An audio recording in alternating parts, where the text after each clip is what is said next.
یہ ریڈیو جیوے پاکستان ڈیجیٹل ہے۔ AI نیوز میں خوش آمدید۔ آج کے پروگرام ٹی ٹاک کالمز میں ہم سنتے گے Talat Abbas Khan advocate supreme court کا آج کا کالم۔ امید ہے یہ کالم آپ کو پسند آئے گا۔ اس کالم کے بارے میں کامنٹس سے ضرور آگاہ کریں۔ شکریہ۔ جیوے پاکستان۔ سموگ اور ایٹم بم میں فرق نہیں، یہ ہے آج کے ٹی ٹاک کا موضوع۔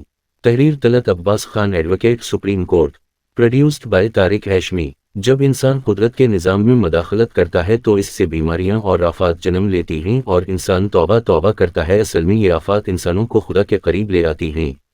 کہا جاتا ہے سموگ وہاں ڈھیر یہ ڈالتا ہے جہاں انڈسٹری، کارخانے، اینٹ بنانے والے بھٹے، دھواں دینے والی گاڑیاں، ٹارو کو جلا کر تیل نکالنے والی فیکٹریاں، گھروں میں کوئلے جلانے والی انکھٹیاں، لکڑی سے جلنے والے تندور، جہاں گھاس پھوس کو ختم کرنے کے لیے آگ لگائی جاتی ہو، جہاں درخت کاٹ دیے جاتے ہیں، سرسبز کھیتوں میں سوسائٹی بنا دی جاتی ہیں۔ ان کی وجہ سے یہ سموگ جنم لیتا ہے۔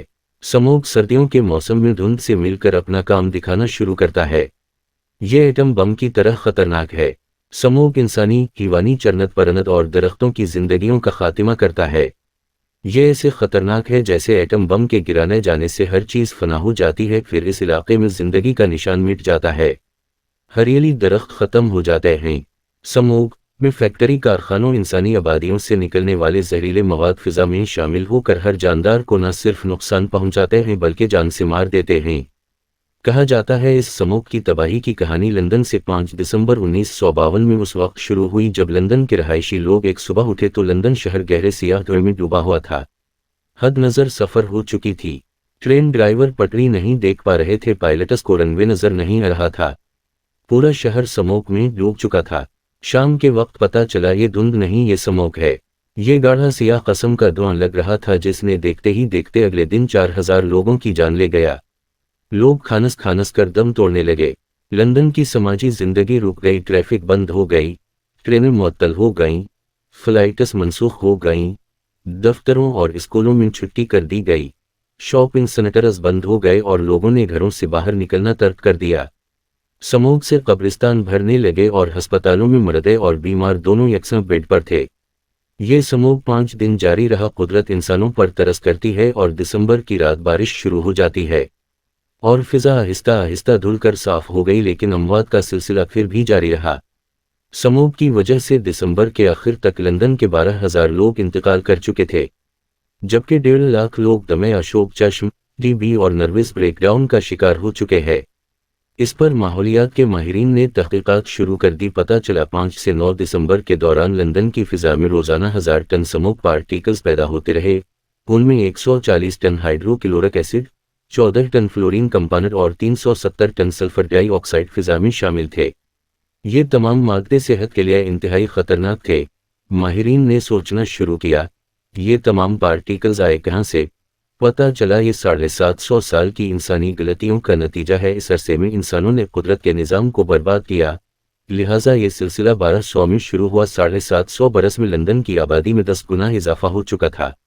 جنگل کٹ چکے تھے، ندیاں اور جھیلیں ختم ہو گئیں، دیہات شہر میں بدل چکے تھے، کھیت کھلیانوں کی جگہ ہاؤسنگ سوسائٹیاں بن گئی تھیں۔ صنعتی انقلاب آیا، شہر میں ہزاروں فیکٹریاں لگ گئیں، بجلی ایجاد ہوئی، کوئلے سے چلنے والے پاور پلانٹ لگ گئے، ٹرین سروس شروع ہوئی، ٹرام آئی، گاڑیاں آئیں، تعمیرات شروع ہوئیں۔ دوسری جنگ عظیم نے بھی ایٹمی دھواں اڑایا اور آخر میں عام لوگ بھی آلودگی پھیلانے لگے، چنانچہ لندن کی فضا آلودہ ہوتی گئی جس سے ہوا میں آکسیجن کم ہو گئی۔ یہ سلسلہ چلتے چلتے 1952 تک پہنچ گیا۔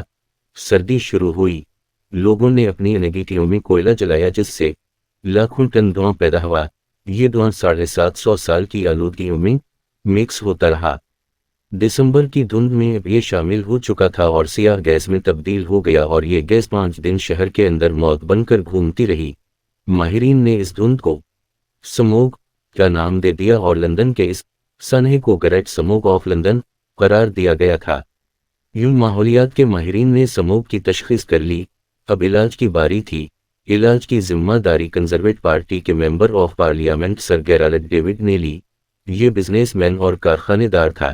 یہ 1950 میں سیاست میں آئے۔ یہ گریٹ سموگ آف لندن کے دنوں میں ہاؤس آف کامنز کے تازہ رکن بنے تھے۔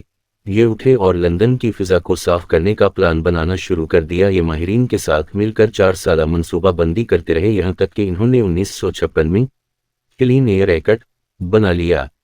یہ ایکٹ ہاؤس آف کامنز میں پیش ہوا اور ایوان نے 5 جولائی 1956 کو اس کی منظوری دے دی۔ یہ ایکٹ 6 بنیادی اصلاحات پر مشتمل تھا۔ حکومت نے شہر کے اندر کوئلے کے استعمال پر پابندی لگا دی۔ عوام کو فائر پلیس کے لیے متبادل ذرائع فراہم کرنے کا اعلان کر دیا گیا۔ حکومت نے 1 سال میں یہ ذرائع فراہم کر دیے۔ ماڈرن ہیٹنگ سسٹم اسی ایکٹ کی پیداوار تھا۔ سردیوں میں بجلی بھی سستی کرنے کا فیصلہ کیا گیا تاکہ لوگ بجلی کے ذریعے گھر گرم کر لیں۔ حکومت نے شہر کے اندر فیکٹریاں بند کر دیں۔ مالکان کو شہر سے دور مفت جگہ بھی فراہم کی گئی۔ ٹیکس میں گنجائش بھی اور فیکٹریاں شفٹ کرنے کے لیے قرض بھی دے گئے۔ بجلی کے تمام پلانٹس 2 برسوں میں لندن سے دور جنگلوں میں منتقل کر دیے گئے۔ لندن اور لندن کے اطراف میں درخت کاٹنا، زرعی زمینوں کے سٹیٹس میں تبدیلی اور گرین ایریاز کے خاتمے پر پابندی لگا دی گئی۔ ملکہ تک کو درخت کاٹنے سے قبل تحریری اجازت کا پابند بنا دیا گیا اور پبلک ٹرانسپورٹ میں اضافے، پرائیویٹ گاڑیوں کی حوصلہ شکنی اور پٹرول کے معیار کو بلند کرنے کا فیصلہ کیا گیا۔ ہاؤس آف کامنز نے ان اصلاحات کی منظوری دی۔ حکومت نے کام شروع کیا اور ایکٹ کی منظوری کے صرف 4 سال بعد 1960 میں لندن کی فضا مکمل طور پر سموگ فری ہو گئی۔ یہ ایکٹ اس قدر مکمل اور سخت تھا کہ سرگیرا لیک ڈیوڈ کو خود اس کا نقصان اٹھانا پڑا۔ ان کی اپنی فیکٹریاں بھی لندن سے باہر منتقل ہوئیں۔ ہم اب گریٹ سموگ آف لندن سے گریٹ سموگ آف لاہور کی طرف آتے ہیں۔ پنجاب پچھلے 3 برسوں سے شدید سموگ کا شکار چلا آ رہا ہے۔ نومبر کے مہینے میں لاہور، بہاول نگر، پاکپتن، فیصل آباد، ملتان اور ٹوبہ ٹیک سنگھ زہریلی دھند میں گم ہو جاتے ہیں۔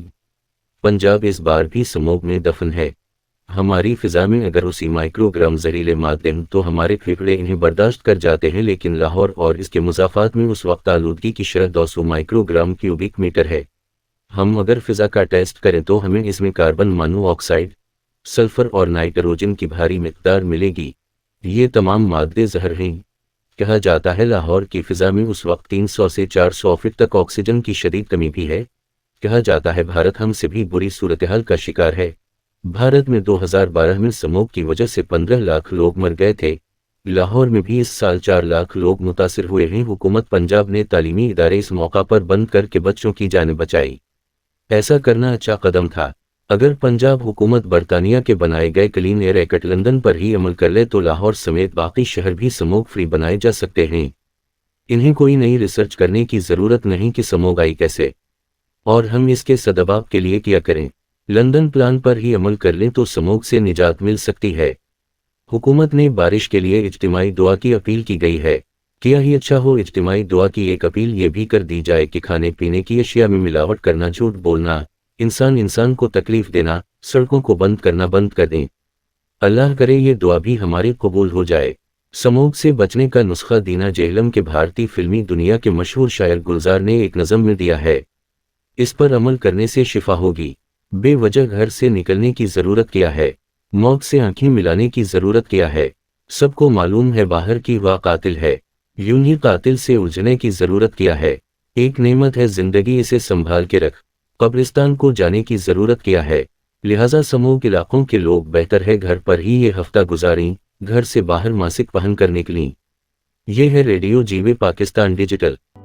یہ ہے ریڈیو جیوے پاکستان ڈیجیٹل ہے اور آپ دیکھ رہے ہیں AI نیوز۔ ہمارے چینل کو سبسکرائب کریں۔ آپ کی محبتوں کا شکریہ، ہم سب کی پہچان۔ جیوے پاکستان۔